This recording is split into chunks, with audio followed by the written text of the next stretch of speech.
तिनका था हमने सवारा, अपनी वो माटी और घर बारा। लुट रहा ये चमन अपना वतन, आंखों से अपनी लुट रहा ये चमन अपना वतन, आंखों से अपनी। संकल्प बोल के हम तो निकल पड़े, हर द्वार खोल के गगन गए विजयी भव, विजयी भव, गगन गए विजयी भव।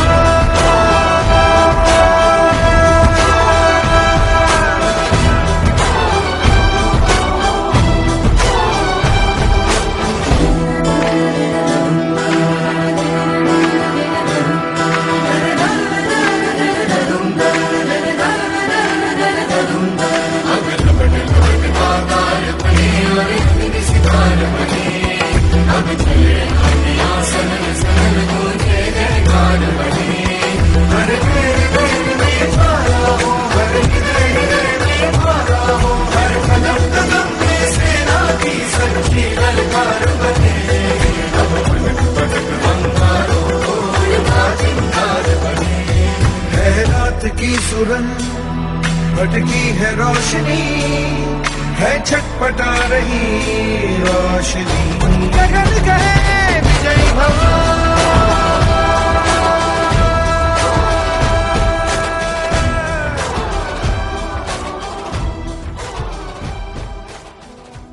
ओम शांति, ओम शांति। तो हम सभी विकारों पर विजयी बनने के लिए कमर कसे हुए हैं।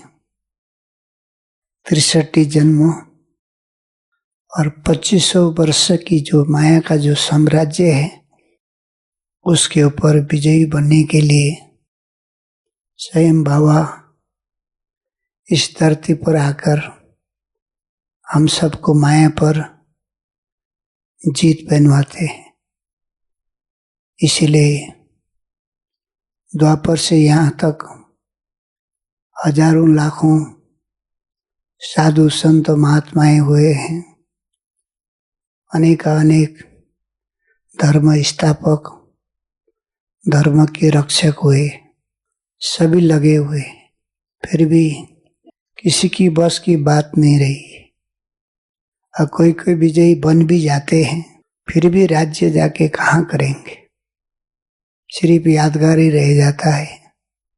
इस पर उन्होंने खास विजय प्राप्त किया है बोल के ये कलयुग में नाम मान शान हो जाता है, सत्य उनके नजर में नहीं आता है। अब मेहनत तो किए यहाँ पर, लेकिन विजयी बनने के उपज में उनका ये फल यही मिल जाता है। इसीलिए बाबा हम सबको यहाँ पर विकारों पर विजयी बना करके यहीं पर हम सबको सुख शांति आनंद का अनुभव करा करके हमारे द्वारा निष्क्रिय हुए वाइब्रेशन द्वारा आने वाली स्वर्णिम दुनिया की रचना करा रहे। उस सृष्टि की रचना हम खुद ही यहाँ बैठे बैठे कर रहे हम सब। इसलिए विकारों पर जब तक हम जीत प्राप्त नहीं करते हैं, तब तक हम चाह करके भी हमारे जीवन में सदा सुख शांति खुशी का अनुभव नहीं कर सकते। और जिसने जितना ज्यादा मेहनत किया और जो जितना ज्यादा इसके ऊपर ध्यान देता है, वही इस विकारों पर जीत प्राप्त करता है। इसलिए सभी 5 विकार हैं, उसके अस्त्र और भी बहुत सारे अंश है। इसलिए रावण के दिखाते हैं 5 विकार तो मुख्य है, उसके धोत्रे पोत्रे होते हैं 1.5 लाख दिखाते रावण के। 1.5 लाख धोतरे पत्रे। तो उसके अंश और वंश किसी न किसी रूप से हमारे ऊपर वार करते ही रहते। और जब तक हम समझ नहीं पाएंगे कि इस विकार ने हमें दुखी किया है, इस विकारों का अंश यहाँ पर इमर्ज हुआ है, तब तक हम उससे लड़ते रहेंगे, गिरते रहेंगे, फिर भी हम उससे मुक्त नहीं हो सकते। इसलिए जब तक विकारों को स्पष्ट रूप से नहीं देखते हैं, नहीं जानते हैं, तब तक उसका इलाज भी संभव नहीं होता है। इसलिए आज हमारा यहाँ जो सीरीज शुरू हुआ है, तो आज चौथा दिन, तो चौथा दिन लोभ के ऊपर में हम सब इसके अनुभवी भी हैं। लोभ क्या चीज होता है, लोभ किसको कहा जाता है, लोभ कहाँ कहाँ जागृत होता है, तो लोभ के साइड इफेक्ट क्या क्या हो सकता है। तो आज ये एक विश्वव्यापी समस्या बन गया है और ये विश्वव्यापी रूप से फैला हुआ, ये हैजा के रूप से फैला हुआ है। और ये विश्व ब्रह्मांड में उसका एक छत्र शासन है लोभ का। सभी के पृष्ठभूमि अलग अलग हो सकते हैं, लेकिन सभी को इसने आगोश में लेके रखा है। सभी आत्मा इसके शिकंजे में फंसे हुए और चाकर के भी छूट नहीं पाते। आज तो इसके बारे में सुनाते हैं तो भी इसको नेसेसरी मानने लगे, इससे दुखी हुए हैं, इससे हमें कष्ट पहुंच रहा है, हम इसके चपेट में आ चुके हैं, इसके कारण से अनेक बीमारियां जीवन में आ रहे हैं, फिर भी समझ नहीं पाते और इसको जीवन का हिस्सा मानने लगे हैं लोगों ने। तो आज अनिवार्य हिस्सा मानते, तो फिर तो छुटकारा पाने का कोई मार्जिन ही नहीं बचता है। वहां से निकलने के लिए तो उसके बारे में, उसकी उत्पीड़न से हम जब तक अपने को महसूस नहीं करेंगे तो उससे छुटकारा भी कैसे मिलेगा। तो इसीलिए आज हम सब भावों के बच्चे सभी भाग्यशाली आत्माएं हैं। तो लोभ एक आंतरिक मनोवृत्ति है और ये देह में आत्मा चिपकी हुई है। तो इस देह को सुखी बनाने के लिए मन अनेक प्रकार के हरकतें करता ही रहता है। तो इसलिए इस मन के एक बहुत बड़ी साजिश है और इस साजिश में हमें पता ही नहीं होने देता है। इस शरीर को बहुत सुख देने चाहता है मन, शरीर को इतना ज्यादा सुख देने चाहता है, किसी भी प्रकार का झंझट उसको अच्छा नहीं लगता है। क्योंकि इस शरीर को अच्छा खिलाना, अच्छा पिलाना, अच्छा पहनावाना, अच्छे मॉल माड़ियाँ बिल्डिंग में रहना, गाड़ी मोटर्स अनेक प्रकार की सुविधाएं वो देने चाहता है मन। उसके पास में सामर्थ्य नहीं होगा तो फिर दूसरों को देख देख करके जलाने का काम भी करता है। दूसरों का, तीसरों का तुलना करके अपने सामर्थ्य से बाहर की बातों को भी उसको ला करके इससे भ्रम में डाल देता है। तो सुखी बनाने के लिए मन की ये साजिश है, इसलिए मन की लुलुपता बोलते हैं इसको। हाँ, इस बॉडी में चिपकी हुई है, इसलिए शरीर में किसी प्रकार का बीमारियां भी आती, खाते पीते रहते हैं तो उसमें अनेक बीमारियां होने के बाद में पहले खिलाने के लिए आतुर होती है, जितना हो सके उस चीज को खाए पिए पिलाए। फिर बाद में उसका लिमिट नहीं रहता है, फिर बाद में बीमारियां होती है तो फिर दुखी करती हो। पहले पूछा ही नहीं कि इतना तुमने क्यों खाया, इतना तुमने क्यों पिया, है ना। फिर बाद में दुखी करती हुई और फिर दुखी होती है। जैसे कि निधन की बन जाती है मन, और किसी भी कारण से दुखी करना उसका नेचर है। तो मन की जब तक इस बातों को हम नहीं समझेंगे तब तक हम इससे छुटकारा नहीं पा सकते। तो फिर कभी कोई अच्छे आइटम बन जाते हैं तो मन उसको तन को लेकर के वहाँ पहुँचा ही लेती है और वहाँ टूट पड़ जाती है। जितना हो सके अभी तो हमको जितना हो सके 2 बार 3 बार डबल खा करके भी देह को फंसा लेती हो। देह तो चैतन्य जड़ है, इसके द्वारा जो महसूस करती है ना तो वो मन ही कर रही होती है। आत्मा का उसमें कोई सब्जेक्ट ही नहीं, और खूब खिलाएगी, उसके द्वारा खाएगी, शरीर का इस्तेमाल करके वो खुद महसूस करेगी इन सब चीजों का। फिर बाद में कहीं सिस्टम बिगड़ जाता है तो फिर उसी प्रकार से दुखी होना भी उसका नेचर ही है, दुखी करना।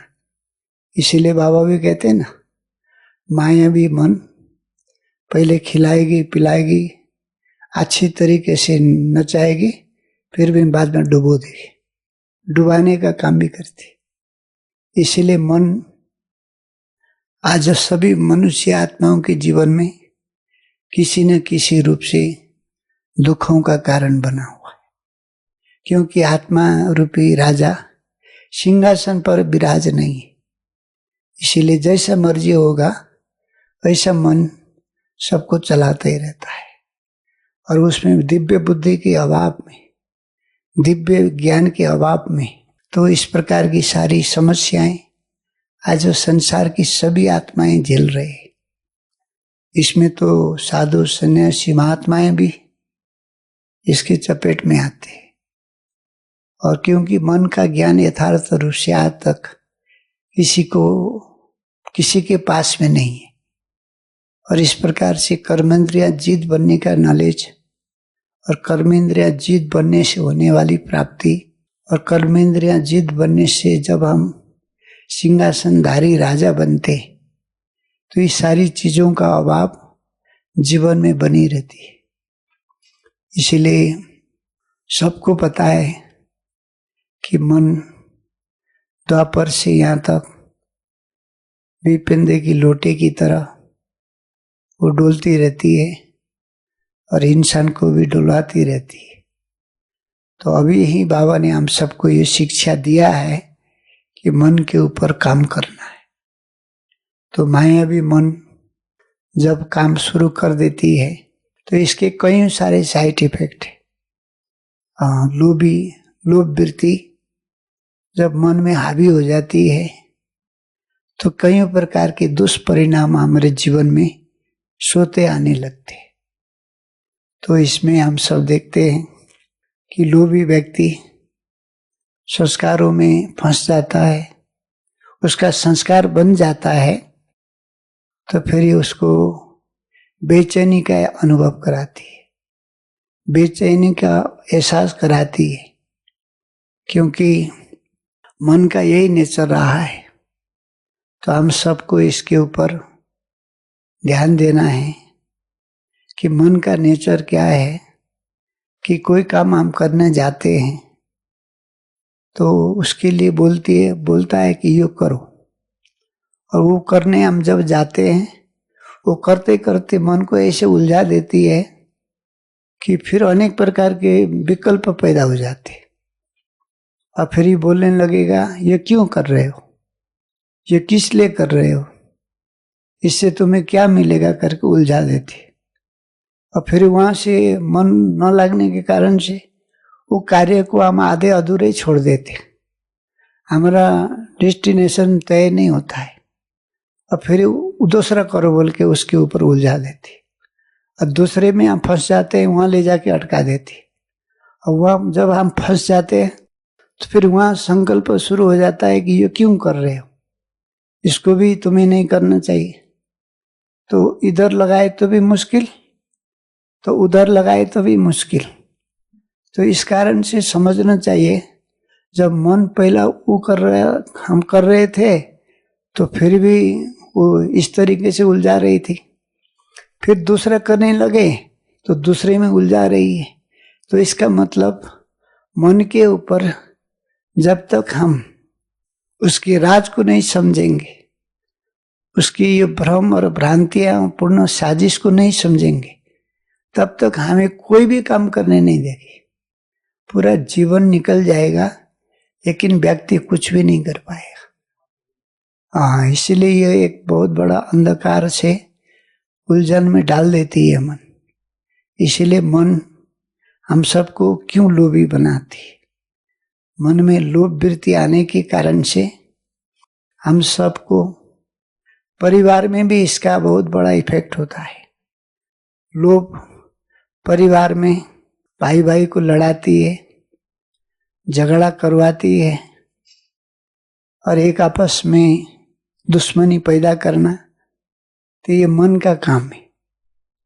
क्योंकि मन किसी भी रूप से समझदारी का काम करने नहीं देगा, इसलिए इसको मन मत कहा जाता है और इसीलिए इसको मन मानी कहा जाता है। मन की मानी तो फिर हम बुद्धिमानी नहीं बन सकते, उसको बुद्धिमान नहीं कहा जा सकता है। तो मन के मानने के कारण से दुनिया की ये गति हुई है, तो हम सबकी भी हुई थी। तो अभी बाबा हम सबको मन के ऊपर हम सबको थोड़ा फोकस कर रहे हैं, क्योंकि मन का काम है व्यर्थ संकल्प पैदा कराना, व्यर्थ विकल्प संकल्प पैदा करके वहां से उसको उलझाना, उबा देना और वहां से उसको बुद्धि को फेर देना उसका काम है। इसीलिए हमें मन के ऊपर जब तक हम ध्यान नहीं देंगे तो मन में जो लोभ वृत्ति पैदा हो जाता है, तो लोभ के कारण से मनुष्य आत्माएं अपना सत्ता का दुरुपयोग करके, भ्रष्टाचार का जो आज संसार में बोलबाल है, तो ये लोभ वृत्ति के कारण से हुआ है। सारी दुनिया में आज किसी न किसी रूप से हर दुनिया के राजतंत्र हो, चाहे सरकार हो, चाहे सरकार में रहने वाले सरकार के मुख्य लोग हो, इसके चपेट में आ जाते और भ्रष्टाचार करा करके उसका जैसे कि नाम बदनाम करना। और जब लोगों को पता चल जाता है, लोग जान जाते हैं, तो लोग उसके खिलाफ में आंदोलन करने लग जाते हैं, क्योंकि उसके हाथ में जब सत्ता आ गया तो उसकी सत्ता का बागडोर अपने हाथ में होने के कारण से और मनमानी रूप से धन का व्यय करना और धन का व्यय के कारण से सरकार के सारे कामकाज ढीले हो जाते हैं और जिसको जो चीज पहुंचना चाहिए, जो रकम जहां पहुंचना चाहिए, ठीक रीति से काम नहीं होता है। जैसे कोई ब्रिज बनाने के लिए रकम आवंटित किया जाता है, उसमें रेती का मात्रा ज्यादा मिलाना, कंक्रीट वगैरह जो भी होता है थर्ड क्लास के इस्तेमाल करना, तो फिर इस प्रकार के जो काम होते हैं उसमें संपूर्ण लोग वहां पर शामिल हो जाते, और उसके बाद में जब बाढ़ आ जाती है तो उस ब्रिज कहाँ पहुंच जाता पता ही नहीं चलता है, और सरकार उसके बाद उसको शिकंजा कसती है, लेकिन तब तक तो बहुत बड़ा हानि हो चुका होता है, नुकसान हो चुका होता है। इसलिए ये मन ने कईयों गांव बस्ती डुबो दिया, डैम फट जाता है। तो ये सभी कारणों का निष्कर्ष में अगर देखा जाए, लोभ वृत्ति के कारण से जो भ्रष्टाचार का जन्म हुआ है, और उसमें फिर लोग अपनी सत्ता को बचाने के लिए आदमी किसी भी हद तक जा सकता है, क्योंकि वहां पर सबका तालमेल होता है, सभी मिले भगत होते हैं, तो पैसा को, धन को ऐठाने के लिए वो कुछ भी कर लेते। इसीलिए आज हम देखते हैं कई सारे राजनेताएं, कई सारे धर्म नेताएं, कई सारे ऐसे जो पद पोजीशन में रहे हुए व्यक्ति जेल के हवाएं खा रहे हैं, कोर्ट कचहरी अदालत में चक्करे काटे जा रहे हैं। तो इस प्रकार से जो धन को एकत्रित करते हैं, संग्रह करते हैं, तो ये लोभ वृत्ति के कारण से होता है। तो लोभ वृत्ति के कारण से फिर सत्ता में बैठ जाते हैं। सत्ता को बचाने के लिए किसी भी हद तक जा सकते हैं, और सत्ता में अपने लोग ही होना चाहिए, जिसको परिवारवाद, भाई भतीजेवाद, तो अनेक प्रकार के जाति, अपने वर्ण, लिंग, इस सभी अपना सपोर्ट करने वाले लोगों को ही वो ज्यादा से ज्यादा पसंद करते हैं, और यत्र तत्र सर्वत्र वही अपने लोग होते हैं। तो इसीलिए आज ये लोभ वृत्ति ने पूरी दुनिया को ही सत्यानाश करके रखा हुआ है। इसीलिए ये लोभ वृत्ति तो पूरे ही देश दुनिया में छाया हुआ है, और इतने बड़े कानून कायदे होते हुए भी, इसका दुष्परिणाम को जानते हुए भी, आगे जाकर के पूरे कुल कलंकित होने के 100% चांस होते हुए भी, और कई ऐसे देश हैं उसका परिणाम तो मृत्यु दंड तक होता है, फिर भी लोग नहीं डरते। लोगों को किसी प्रकार का भय नहीं। देखो कैसे लोगों की बुद्धि को भ्रमित करके रखा हुआ है। तो और उस सभी इस ताक में रहते हैं, किसी भी प्रकार का आयोजन वहां पर हो, किसी भी प्रकार का सरकार का बजट निकले उस काम के लिए, तो वहाँ पास कराने से लेकर के वहां तक जाने के लिए, और कहते हैं कि सरकार से आवंटित होता है 1 रुपया, तो वहां पहुंचते पहुंचते 15 पैसा ही रह जाता है। तो अब 15 पैसे से तो कोई काम नहीं होगा, अधर में लटक जाएगा सारी बजट, और उसमें सारी संसार के उस स्थान के लोग सबसे ज्यादा चपेट में गरीब दुखी लोग ही आते। किसान, सीधा साधा लोग, भोले वाले लोग, जहाँ बोलने की ताकत नहीं है, सरकार के आगे जाकर के फाइट करने की सामर्थ्य नहीं है, तो इस प्रकार के लोग ही संसार में घुन की तरफ पीछे जाते। इसलिए दिखाते हैं कि एक देश में बहुत बड़ा बाढ़ आ गया, पूरे गांव बस्ती बहा के ले गया। तो ये खबर राजा के पास पहुंच जाता है। तो राजा के पास पहुंचने के बाद में क्या होता है कि सरकार ने जितने भी अपना धनराशि जनता तक पहुंचा देता है, सबको बांटो, सबको सुखी करो, जिसका घर नहीं है घर दो, खाना पीने की जो असुविधा हुई है सबको दो बोल के वहां से धन को आवंटन किया जाता है।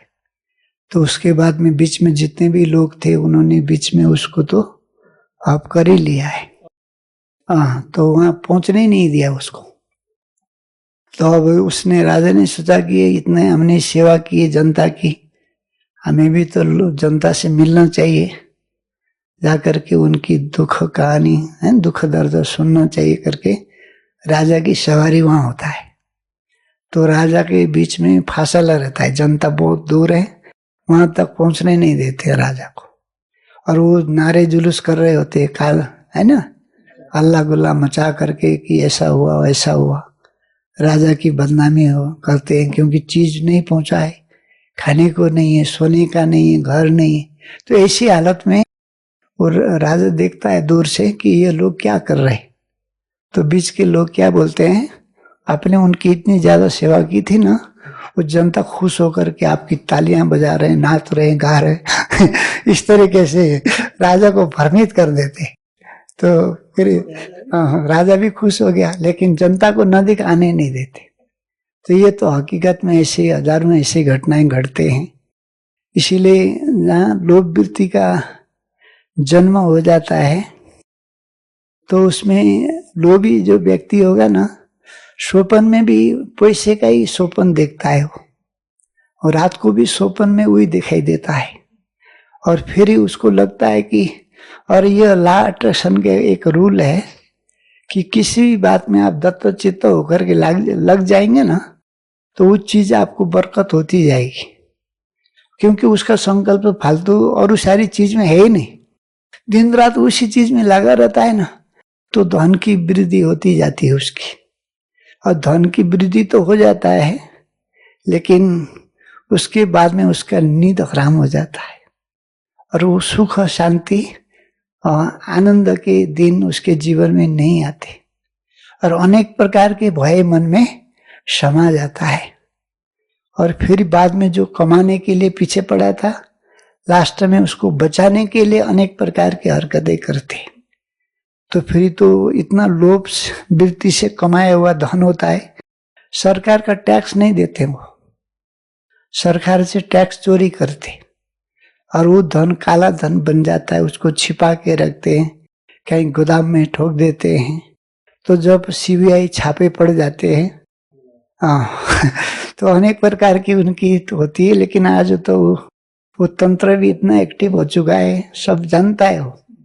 तो उसके बाद में वो टैक्स न तीरने के कारण से, न देने के कारण से जब छापा पड़ जाता है ना, तो वही चक्कर आके गिर जाते हैं और कहीं की तो हार्ट अटैक ही आ जाता है, क्योंकि करोड़ों लोग उसके रुपया उसके हाथ में चला जाता है। तो आए दिन ही हम सब सुनते हैं, यहाँ इसकी ईडी की छापा पड़ी है, यहाँ पर सीबीआई के छापे पड़े हैं, तो यहाँ पर इस प्रकार की बातें हुई है।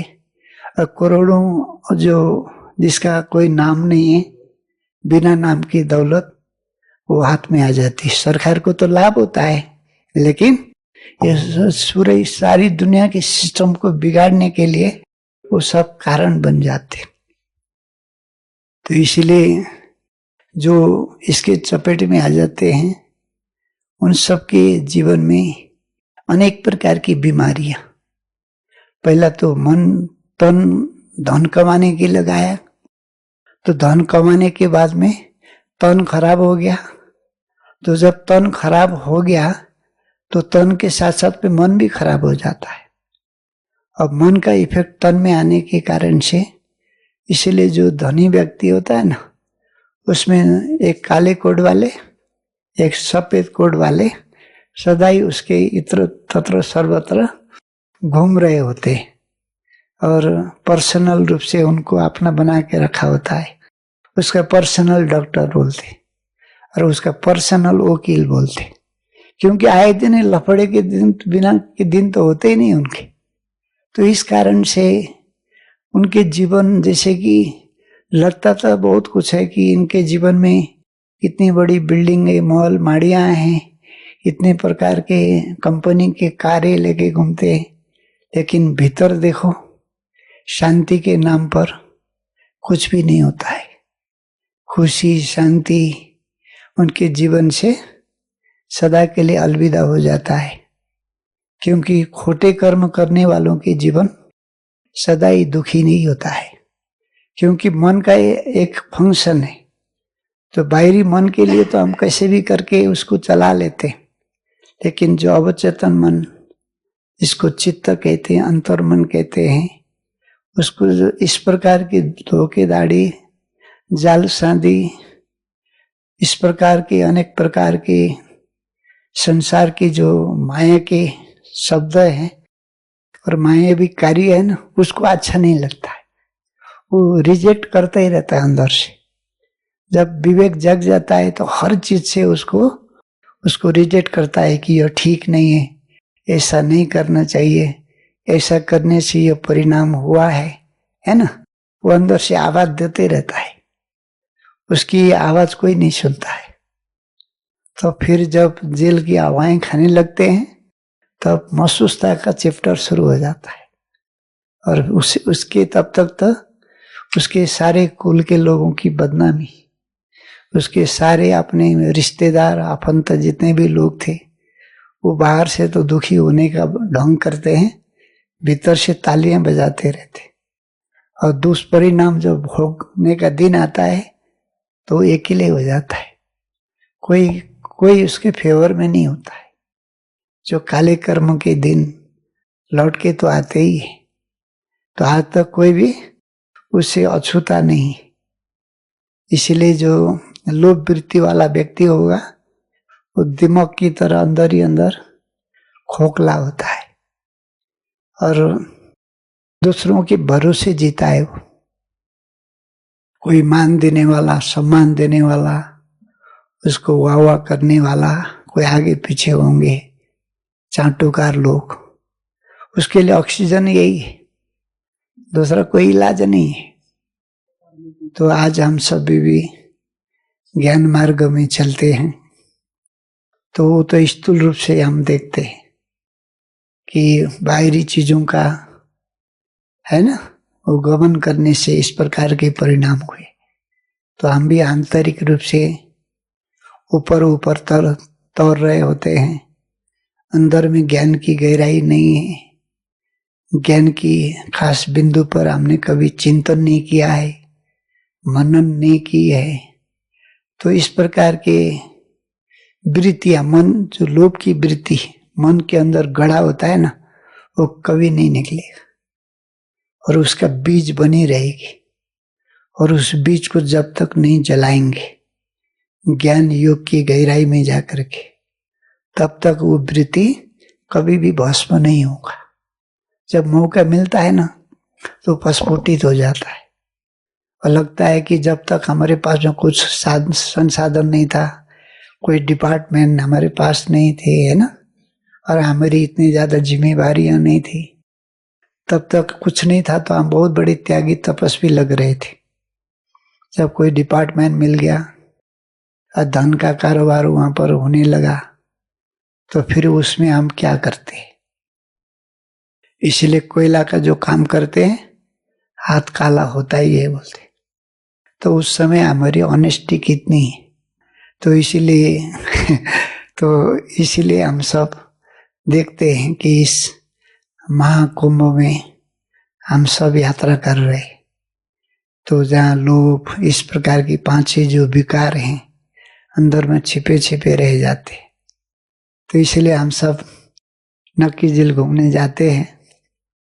बारिश के टाइम में पानी का आवेग कितना होता है, पूरे नक्की झील ओवरफ्लो होकर के पानी जाता है। ऊपर से जो कचड़े आते हैं, कचड़ा इकट्ठा हो जाता है, वो धीरे धीरे बह के चले जाता है। लेकिन जहाँ से सीवरेज का कहीं पाइप खुल जाता है और ऐसे पहाड़ों में लोग खुले में, है ना, बाथरूम जाते हैं, तो सबको बहा के लाता है, नक्की झील में डाल देता है, तो अंदर तक जाकर के उगड़ जाता है। पानी ऊपर से चल रहा होता है, तब तक वो नीचे दबा रहता है। जब ये चैत बैसाख के दिन आ जाते हैं, धूप तप जाती है और नीचे का जो है ना टूल सब बाहर आ जाता है। तो फिर तो उस समय तो ओवरफ्लो के पानी जा रहा था, हम सोच रहे थे अब वो पानी गर्म होने के कारण से नीचे के टूल सब बाहर आ जाते। तो उसमें 10-8 दिन के अंदर साफ नहीं करेंगे तो नक्की झील घूमना भी बेकार हो जाता है। नाक में रुमाल लगाए बिना हम चल ही नहीं सकते। तो ये सभी के साथ में, परिवार के बीच में हम सबकी वाह वाह हो रही है, सभी तरफ से गुणगान हो रही है। हमने बाबा के कार्य में थोड़ा हाथ बढ़ा दिए, चिंतन मंथन हमने करके कोई अच्छी बातें हमने सबको सुना दिए। उस समय तो लग रहा होता है कि हमने बहुत कुछ कर लिए, लेकिन सब सन्नाटा छा जाता है, परिस्थिति रूपी टेम्परेचर बढ़ जाता है।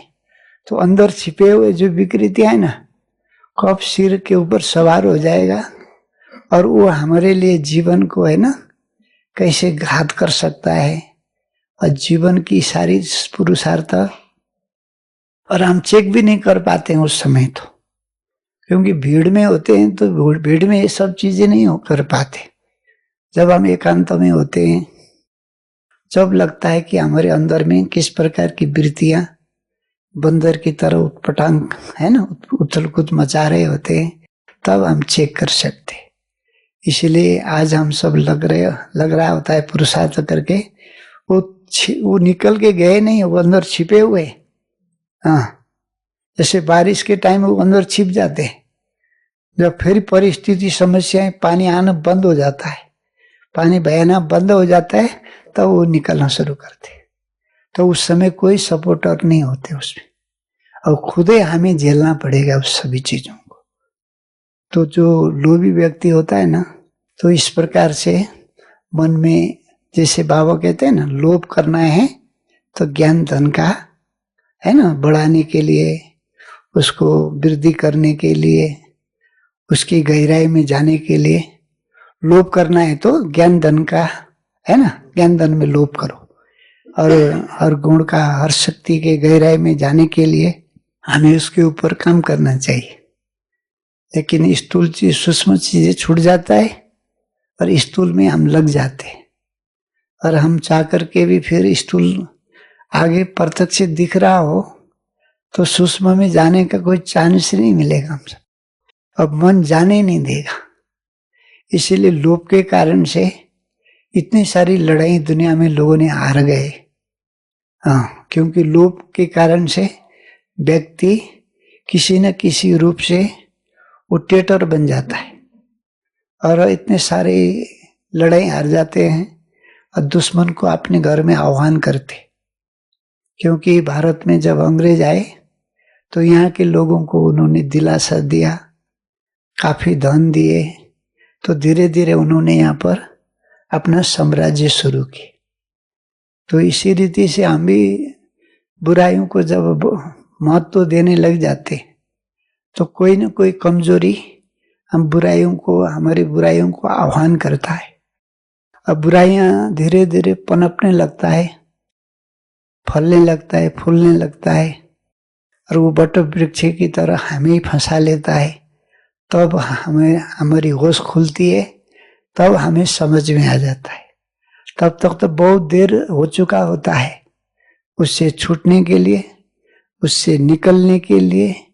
तो हम उससे फिर हम छूट नहीं सकते, क्योंकि बाबा भी एक बार, 2 बार, 3 बार सबको मदद करता है, सपोर्ट देता है। उससे उसको निकालने के लिए बाबा किसी भी हद तक जाता है और जितना शक्ति चाहिए देता है।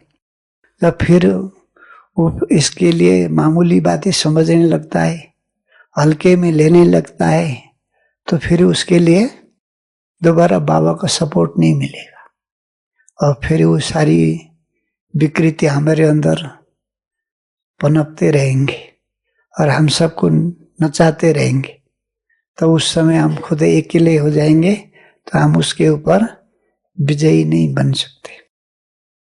जो लोभी व्यक्ति होता है, लोभी व्यक्ति धन का दान भी तभी करता है जब जहाँ नाम, मान, शान हो, शान मिले, नाम मिले, और सबको, सबके आगे दिखावा करने के लिए, उसमें भी अहंकार को पोषित करने के लिए करता है, सबके बीच में दिखाते हुए देता है। बाबा कहते हैं कि एक हाथ से देते हैं दान तो दूसरे हाथ को पता न चले।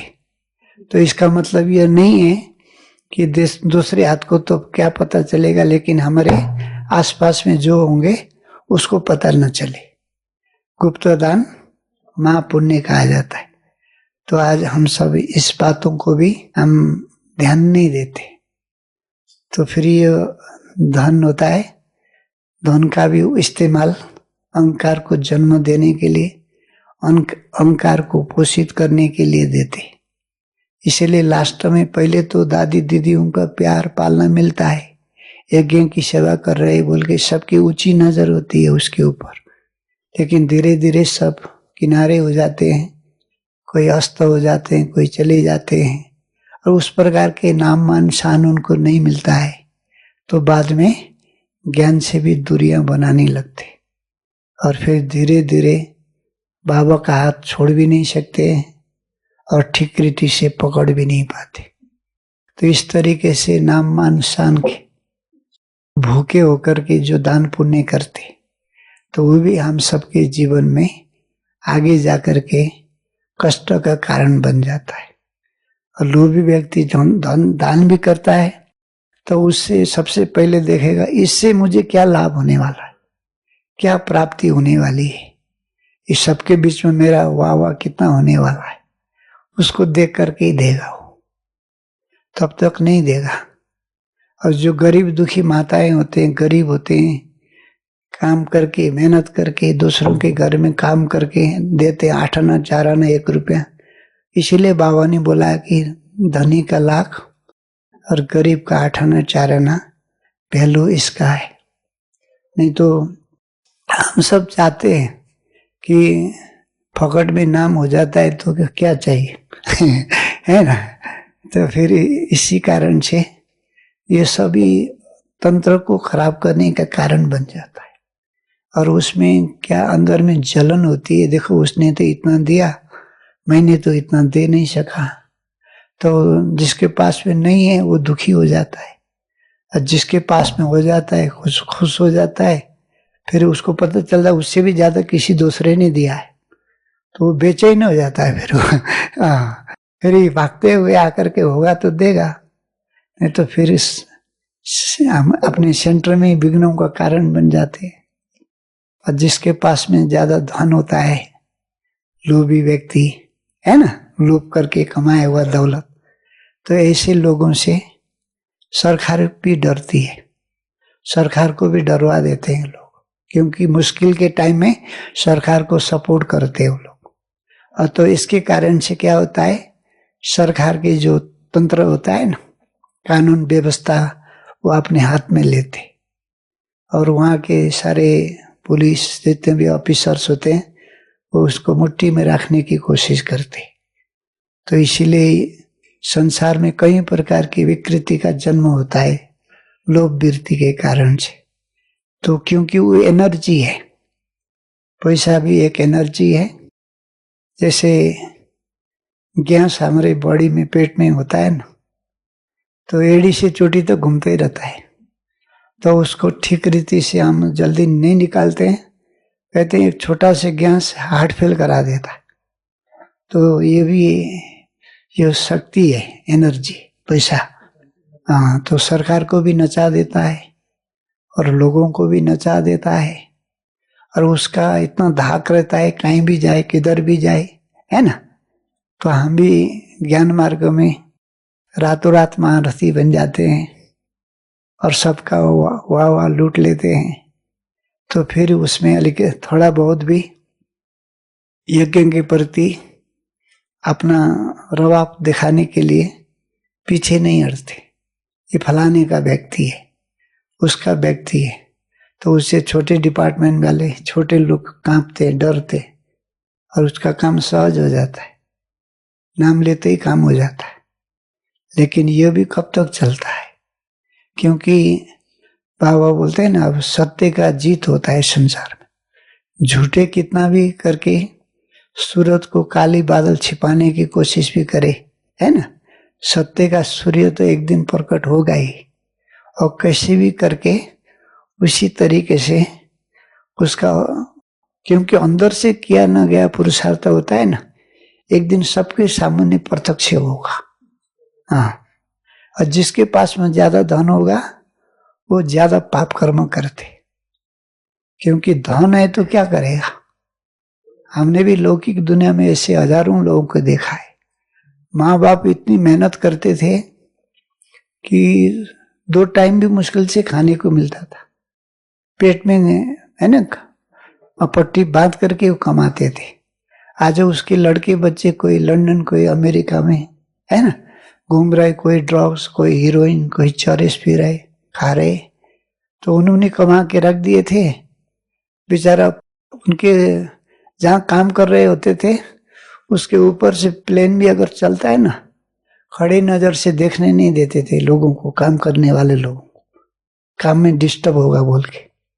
इस तरीके से लोगों को दोहन करके उन्होंने पैसा कमाए। तो उसके कारण से अभी उनका दौलत पानी में जा रहा है, ऐसे घटिया काम में जा रहा है।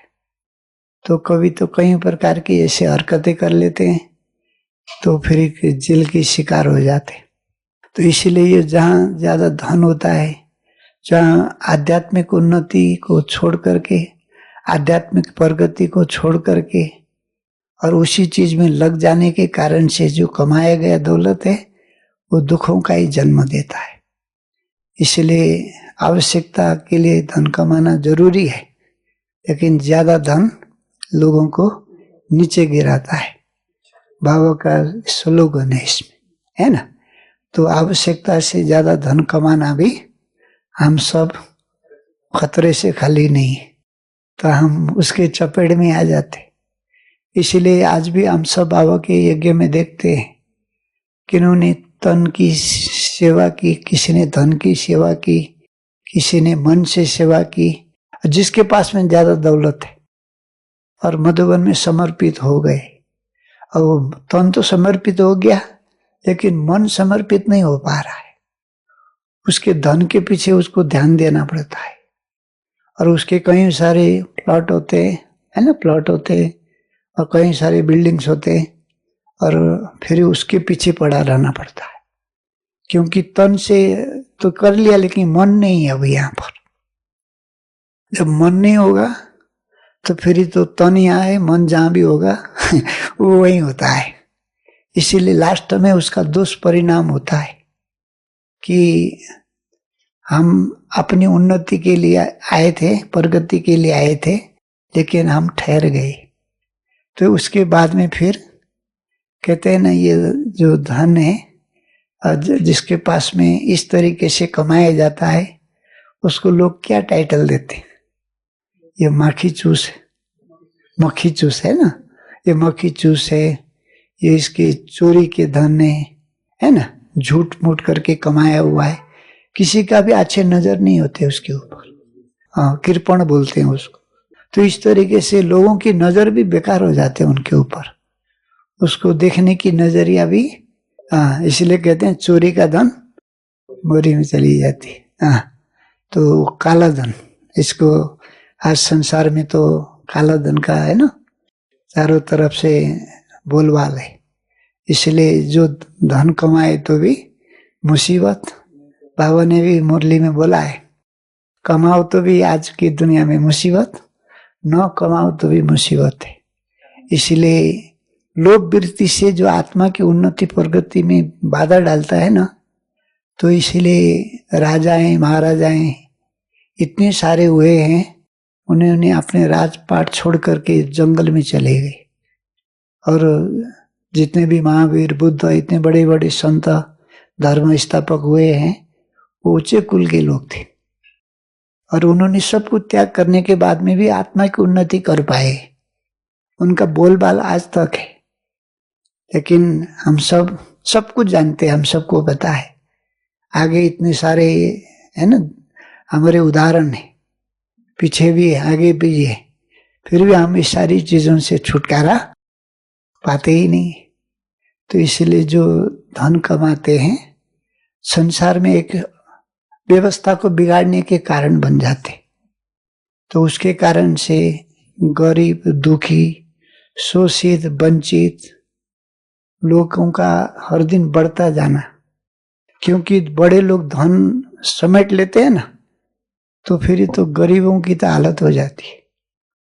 और जो उसको एकत्रित करते, जमाखोर वृत्ति बोलते उसको, और फिर उसके कारण से भाव बढ़ाने के लिए, सरकार को चैलेंज देने के लिए इस प्रकार की वृत्तियां अपनाते, जिसमें मोनोपोली होता है उनका, एक अधिकार। तो इसके कारण से धनी और गरीब के बीच में खाई पैदा हो जाती, दुनिया की बैलेंस ही बिगाड़ देते। तो आज ऐसे कई सारे देश हैं दिवाले के कगार पर पहुंच चुके।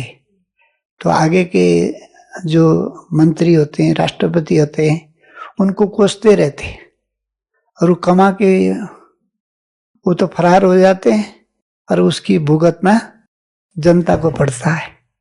इसीलिए ये लोभ वृत्ति है ना, तो इसने आज किसी को भी शांति से जीने नहीं दिया है, और न किसी को जीने देता है, क्योंकि यह एक प्रकार की सबसे बड़ा भ्रम भी है।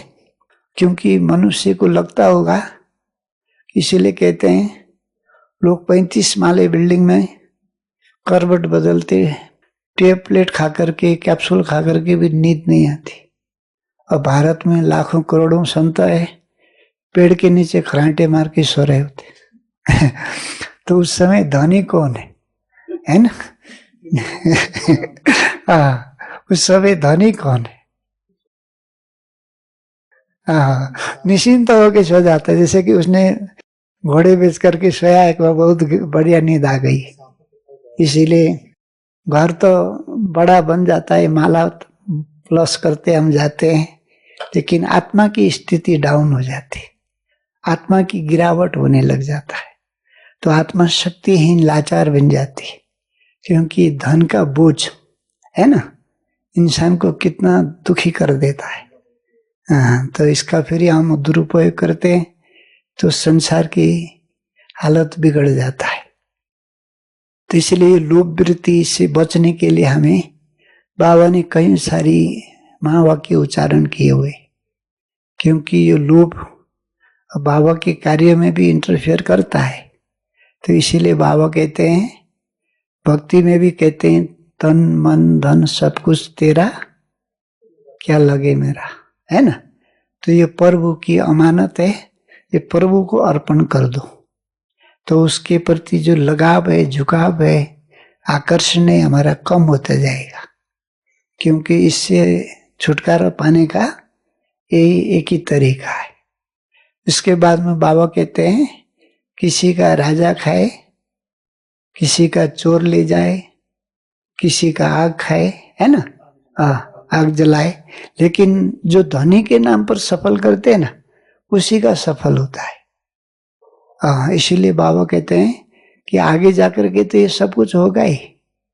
जैसे नोटबंदी बंदी के जो समय में लोगों ने, है ना, चौवन्नी भी जो नहीं डालते थे भंडारे में, सरकार के लोग हो चाहे मंदिर में जाने से भी नहीं डालते थे। तो बाद में तो गड्डी पैसा गंगा जी में बहा दिया लोगों ने, क्योंकि काम नहीं आ रहा है, वो सब उसको वैल्यू खत्म कर दिया गया। इतने दिन के अंदर जमा न किया जाए तो वो तो 500 की गड्डी है, तो जैसे 5 रुपया का भी कीमत नहीं है उसकी। पकड़े गए तो और मुसीबत। तो इसीलिए उस समय कैसी हालत हो गई। इसीलिए जो बाबा कहते हैं, आगे जाकर के सबका यही हालत होनी है। जैसे अभी यूक्रेन में देखते हैं ना, 5 माला बिल्डिंग, 10 माला बिल्डिंग, अपना बनाया हुआ बिल्डिंग, और वहाँ सायरन बजने लगता है, बम गिरने की तैयारी होती है, तो सब कुछ पैकिंग करके एक अटैची लेके आदमी निकल जाता है, वो शरणार्थी बन करके निकल जाता है। और उतना बड़ा बिल्डिंग, घर, उसकी अपनी नाम मान शान क्या रहा, वो तो फिर भी बच के निकला है। और कई तो ऐसे उसी घर में दब के मर गए। और जिन्होंने जितना ऊंची बिल्डिंग बनाए हैं, उसके लिए काल ढूंढने के लिए कहीं जाने की जरूरत नहीं पड़ेगी। क्योंकि भूकंप में देखा है, 5-5 माला बिल्डिंग, 10-10 माला बिल्डिंग जमीन के अंदर चली गई, पता ही नहीं चला कितने लोग अंदर थे, कहाँ गए, कोई ढूंढने वाला नहीं मिलेगा।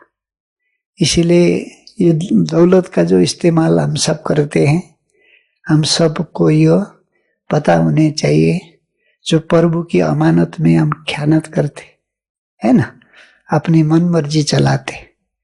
ये तो पहले हमने बोला कि एनर्जी है, ऊर्जा है, और उसका मिस यूज हमने किया तो कहीं ना कहीं उसका दुष्परिणाम हमको भोगना ही पड़ता है। तो धन के पीछे जो पड़ता है लोभी व्यक्ति, उसका वर्तमान भी खत्म हो जाता है, वर्तमान का सुख भी नहीं ले पाता है, तो फिर भविष्य का सुख भी उसको नसीब में नहीं होगा। अभी का उसका बिगड़ गया तो आगे कैसा अच्छा होगा, क्योंकि संस्कार बिगड़ने के कारण से। इसीलिए कहते हैं कि लोग अपना घर बनाने के लिए सोचते हैं, 10 वर्ष सोचते हैं, ऐसा बनाएंगे, ये करेंगे, वो करेंगे। घर का सुख तो उन्होंने उसी समय ले लिया है, बनने के बाद में तो पड़ोसी का उससे अच्छा बन जाता है, तो अपना घर बेकार होने लग जाता है ना।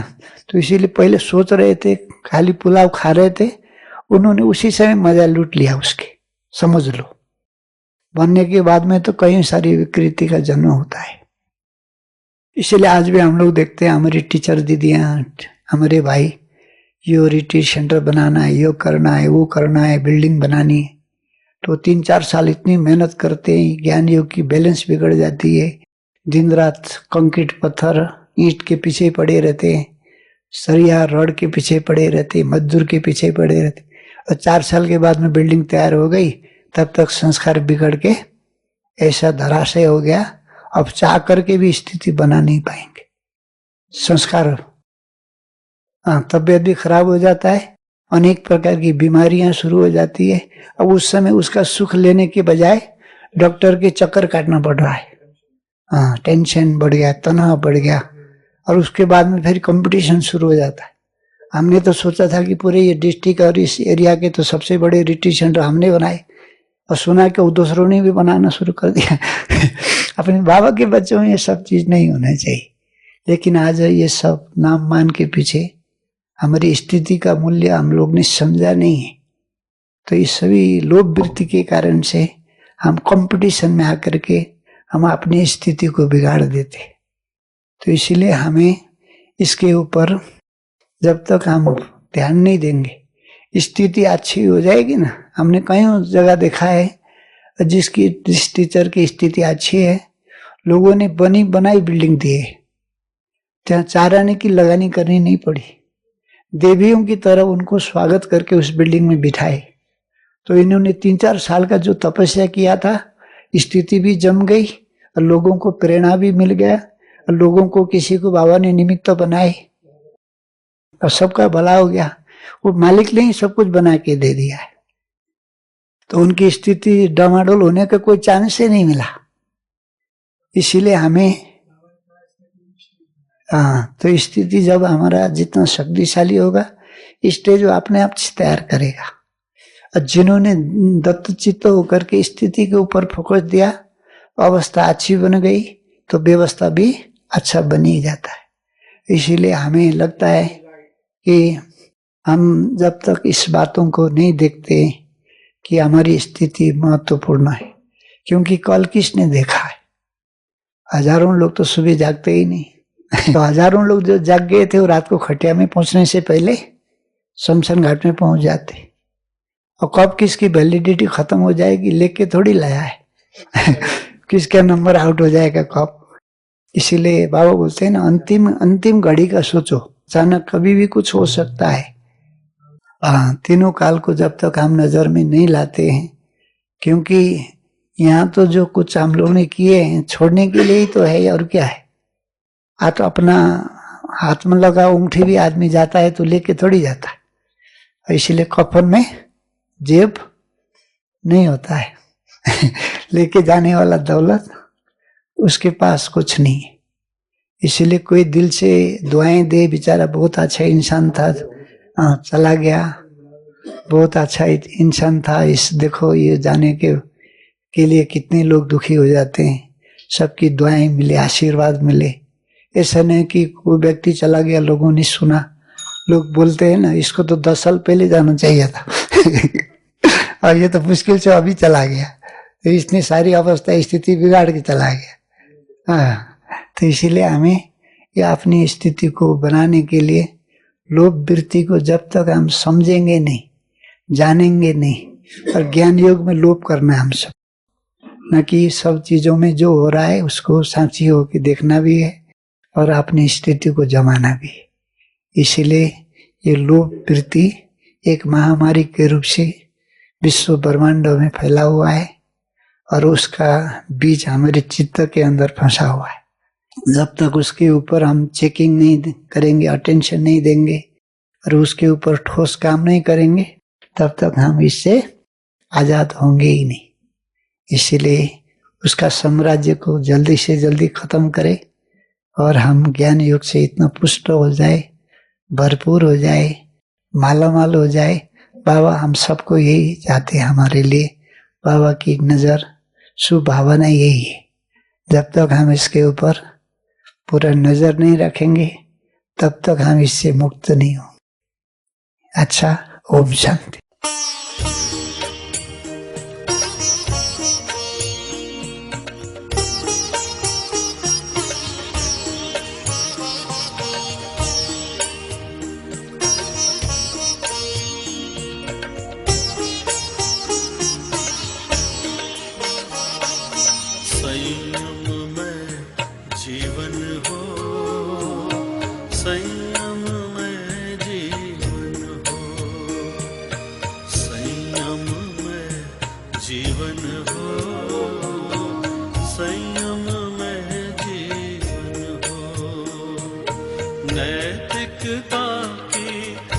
मधुर सरिता में जन जन मन पावन हो, संयम में जीवन हो, संयम में जीवन हो, संयम में जीवन हो।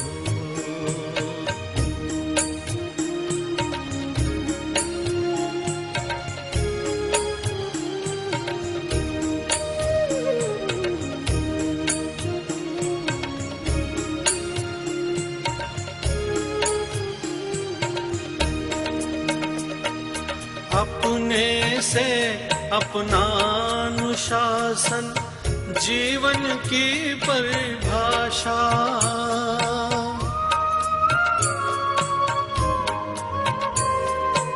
अपने से अपना अनुशासन जीवन की परिभाषा, वर्ण जाति या संप्रदाय से मुक्त धर्म की भाषा, छोटे छोटे संकल्पों से, छोटे छोटे संकल्पों से मानस परिवर्तन हो, संयम में जीवन हो, संयम में जीवन हो, संयम में जीवन हो।